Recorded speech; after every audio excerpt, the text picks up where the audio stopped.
নতুন একটা ব্লগে সবাইকে জানাই অনেক স্বাগত। আশা করি সবাই খুব ভালো আছো। আজকে আমরা বিকালবেলা একটু ঘুরতে যাচ্ছি। বোন এসছে, ওর মেয়েদেরকে নিয়ে, বোনকে নিয়ে আমরা ঘুরতে যাচ্ছি। তো যাচ্ছি ইকো পার্কে। আর ইকো পার্ক তো আমাদের বাড়ির অনেকটাই কাছে, সেটা তো তোমরা জানোই। আগেও তোমরা আমার ব্লগে ইকো পার্ক দেখেছো। তো ওদেরকে ইকো পার্কেই নিয়ে আসলাম। আর বাচ্চারা তো ওরা যে কোনো জায়গায় খুব মজা পাবে ঘুরতে। আর ইকো পার্কটা এতটা বড় জায়গা, একটু খোলামেলা করে দৌড়াদৌড়িও করতে পারবে। তো আমরা 4 নাম্বার গেট দিয়েই ঢুকেছিলাম।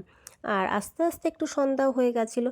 আসলে 4 নাম্বারের দিকটা একটু সন্ধ্যা সন্ধ্যা হলে পরেই বেশি ভালো লাগে, কারণ এখানটায় তাজমহলটাই আলোটাই বেশি ভালো লাগে। দিনের বেলাটা আমার কেন জানি না এদিকটা একটু ফ্যাকাশে ফ্যাকাশে মতন লাগে।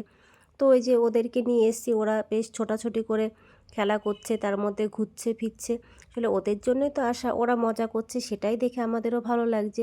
তো আমরা এখান থেকে বেরিয়ে তারপরে 1 নাম্বারের দিকে যাব। তো ওরা যতটা পারবে হাঁটবে, তারপর আমরা যে কোনো একটা গেট দিয়ে বেরিয়ে যাব। তেমনটাই ভেবে সেইভাবে ঢুকেছি। আর এখানটায় আসলে পরে এই দিকটা আগে ঘোরা হয়ে গেলে পরে তাহলে অনেকটাই সময়টা বাঁচে। তো আমরা 4 নাম্বার গেট দিয়ে বেরিয়ে তারপরে যখনই এসছি তো দেখলাম টয় ট্রেন যাচ্ছে। আর আমরা কখনো টয় ট্রেনে উঠিনি আগে।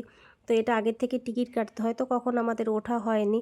তারপরে এই যে জঙ্গলের মধ্যে যেসব হাতি, তারপরে হরিণ, জেব্রা যেসবগুলো ছিল, তো ওরা তো দেখে খুব মজা পেয়েছে। এখানটায় দাঁড়িয়ে ছবি তুলেছে, নিজেদের মতন একটু ঘোরাঘুরি দৌড়াদৌড়ি করেছে। আসলে ওদের জন্যই তো আসা, ওরা মজা পেয়েছে সেটা দেখে আমাদেরও খুব ভালো লাগছে। তো আজকের ভিডিওটা এইটুকুনি।